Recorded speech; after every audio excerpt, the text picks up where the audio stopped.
बिस्मिल्लाहिर्रहमानिर्रहीम। अस्सलाम वालेकुम डियर स्टूडेंट्स। आज एफएससी पार्ट 2 में एसी सर्किट्स में लेक्चर नंबर 6 में हम जो है ना एसी थ्रू कैपेसिटर डिस्कस करेंगे। इससे पहले हमने एसी थ्रू रजिस्टर भी डिस्कस किया और एसी थ्रू इंडक्टर भी डिस्कस किया। आज एसी थ्रू कैपेसिटर डिस्कस करेंगे।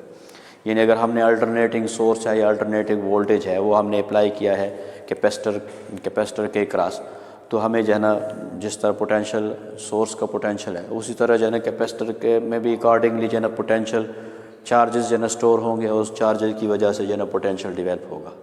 तो जितना जितना हमारे पास सोर्स जो है ना पोटेंशियल दे रहा है इतना ना कैपेसिटर के क्रॉस भी जो है ना पोटेंशियल बढ़ रहा है, चार्जेस बढ़ रहे हैं और कैपेसिटर भी पोटेंशियल भी बढ़ रहा है। तो हम V equal to V M sine omega T, ये कैपेसिटर के क्रॉस जो है ना हमारे पास जो है ना ये पोटेंशियल होगा।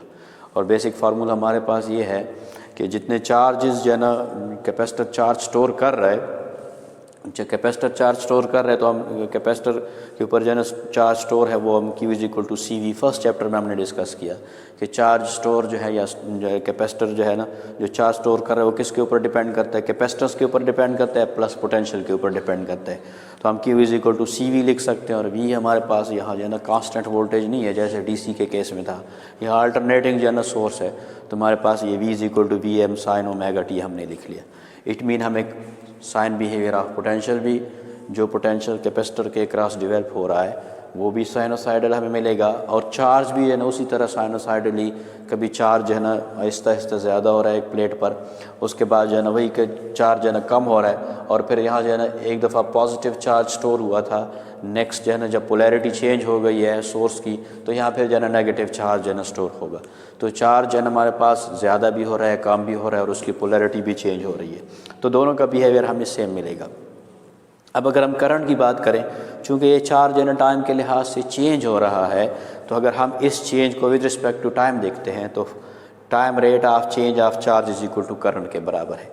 तो dq बाई dt वो करंट के बराबर है और dq बाई dt अगर हम फाइंड करें तो C और Vm कांस्टेंट है और यानी डिफरेंशिएशन जो हो रही है चेंज हो रहा है वो किस वजह से, ये साइन फैक्टर की वजह से या साइन टर्म की वजह से। तो साइन को अगर हम with respect to time differentiate करें तो उससे हमारे पास cos omega T into omega आ जाएगा।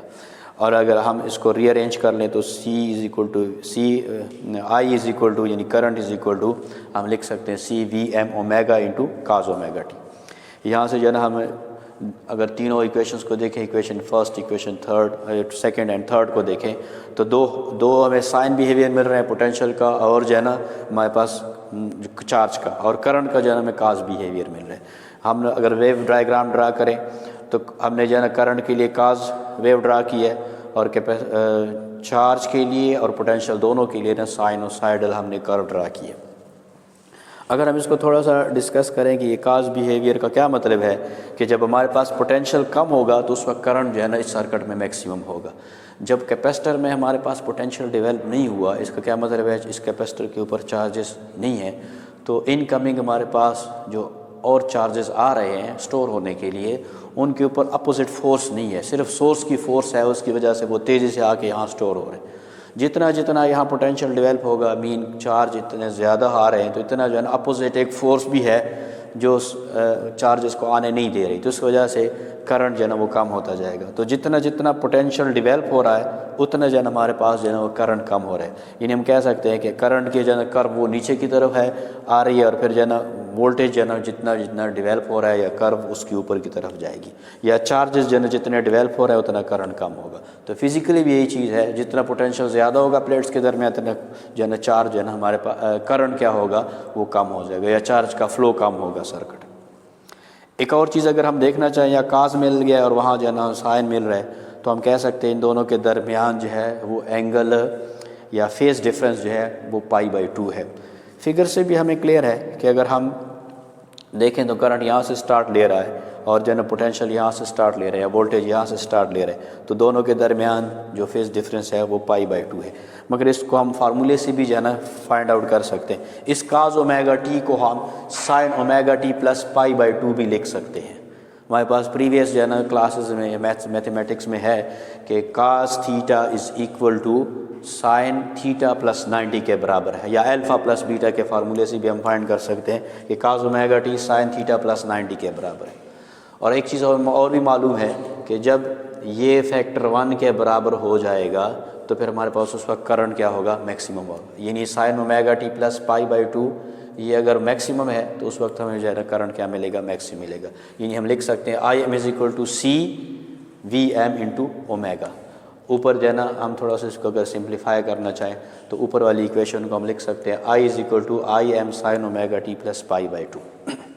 अब यहाँ से हमें क्लियर हो गया।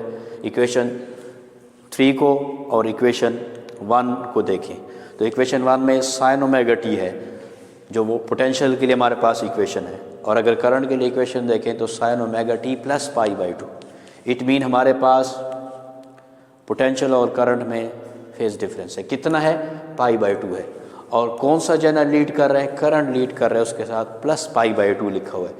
तो I is leading by pi by 2 और V is lagging by pi by 2, यानी वी जो है ना वो पीछे है और आई जो है ना लीड कर रहे हैं।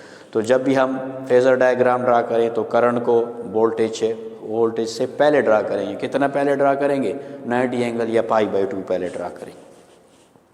इसके बाद हम कैपेसिटिव रिएक्टेंस की अगर हम बात करें कि ये कैपेसिटर जो है ना एसी सर्किट में कैसे रिएक्ट करता है, उसको हम क्या कहते हैं, या कैसे अपोज करता है एसी को, तो उसको हम क्या कहते हैं, capacitive reactance. In opposition offered by capacitor in AC circuit to flow of AC alternating current. Ohm law से हम लिख सकते हैं V is equal to I R. यहाँ चूँकि हम रेजिस्टर की बात नहीं कर रहे, कैपेसिटर की बात कर रहे हैं, तो R की जगह हमने साई C लिख लिया। इट मीन हमने कैपेसिटिव रिएक्टेंस लिख ली। अब इसको हम रीअरेंज करके लिख सकते हैं capacitive reactance is equal to V M divided by I M. ऊपर हमने इक्वेशन जो है एक लिखी है I M is equal to C V M omega के बराबर है। तो इसी इक्वेशन से हम वी एम बटा आई एम फाइंड कर सकते हैं। सी और ओमेगा इस साइड पे आ गए तो I by I 1 divided by C omega हम लिख सकते हैं वी एम बटा आई एम, यानी V M by I M की जगह हमने लिख लिया 1 बाई सी ओमेगा। अब साई सी यानी कैपेसिटिव रिएक्टेंस किसके बराबर है, 1 डिवाइड बाई सी ओमेगा, या ओमेगा की जगह 2 पाई एफ हमने लिख लिया। अगर सोर्स की फ्रीक्वेंसी हम चेंज कर रहे हैं तो उसके साथ कैपेसिटिव रिएक्टेंस का इनवर्सली रिलेशन है। इनवर्स रिलेशन इस तरह है कि अगर हमारे पास ज़्यादा फ्रीक्वेंसी का सोर्स है तो उसमें कैपेसिटिव रिएक्टेंस जो है ना कम होगी, और अगर कम फ्रीक्वेंसी वाला सोर्स है तो उसमें कैपेसिटिव रिएक्टेंस ज़्यादा होगी। कम फ्रीक्वेंसी का क्या मतलब है, चेंज आहिस्ता आहिस्ता आ रहा है। तो चेंज अगर स्लो आ रहा है सोर्स में, यानी पोलैरिटी आहिस्ता चेंज हो रही है, स्लो चेंज हो रही है, तो उसकी वजह से जो चार्ज डिपॉजिट हैं कैपेसिटर के ऊपर, उनको टाइम मिल रहा है कि वो रिस्पांस करें इनकमिंग चार्जेस को।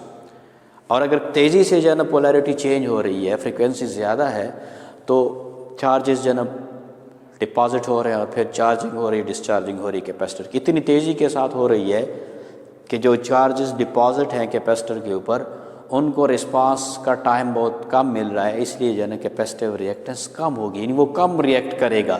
तो जितनी फ्रीक्वेंसी ज़्यादा होगी उतना हमारे पास कैपेसिटिव रिएक्टेंस कम होगी। एक और चीज़, अगर हम पावर लॉस या एनर्जी कंजम्पशन देखना चाहें कि आया कैपेसिटर में सर्किट में एनर्जी यूज़ होती है या पावर डिसिपेट होता है कैपेसिटर में या नहीं, तो चूँकि यहाँ हमारे पास अल्टरनेटिंग सोर्स है तो कभी कम होगा पोटेंशियल, कभी ज़्यादा होगा, इस तरह कभी करंट कम होगा, कभी ज़्यादा होगा। तो हमें एवरेज बिहेवियर या एवरेज पावर अगर हम फाइंड आउट करना चाहें तो हम लिख सकते हैं average power is equal to V into I, इसका हम एवरेज लेंगे।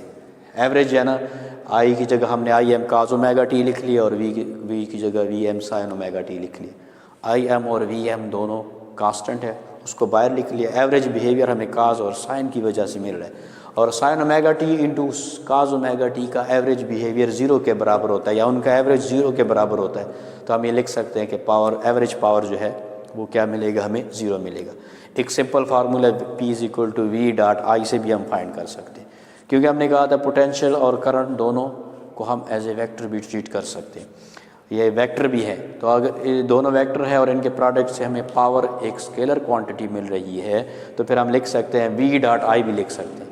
और V I cos theta, theta का क्या मतलब है, वी और आई के दरमियान फेज डिफरेंस, यानी वी और आई के दरमियान एंगल, और वी और आई के दरमियान एंगल पाई बाई 2 है, तो हम लिख सकते हैं V I cos pi by 2। Cos pi by 2 हमारे पास, या काज 90 0 के बराबर है, तो इट मीन पावर डिसिपेशन 0। हमने इंडक्टर के केस में भी देखा कि पावर जो है ना ज़ीरो है, पावर डिसिपेशन, और कैपेसिटर के केस में भी देखा कि पावर डिसिपेशन ज़ीरो है। इसका क्या मतलब है? दोनों में एनर्जी यूज़ नहीं होती, कैपेसिटर में भी एनर्जी यूज़ नहीं होती।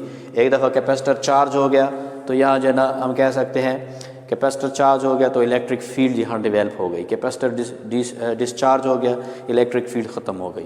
तो हम कह सकते हैं जस्ट चार्जिंग और डिस्चार्जिंग हो रही है, एनर्जी किसी और फॉर्म में चेंज नहीं हो रही, तो इसलिए हम कह सकते हैं कि पावर डिसिपेशन जो है ना कैपेसिटर में भी नहीं हो रहा। इंडक्टर और कैपेसिटर सर्किट में फिर यूज़ क्यों करते हैं?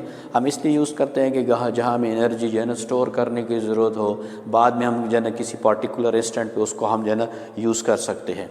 तो हम जो है ना जहाँ कैपेसिटर एनर्जी या पावर जो है ना स्टोर करना चाहें तो हम इंडक्टर को और कैपेसिटर को यूज़ करते हैं, और जहाँ हमें यूटिलाइज़ करनी होती है वहाँ हम जो है ना रेजिस्टर लगा देते हैं।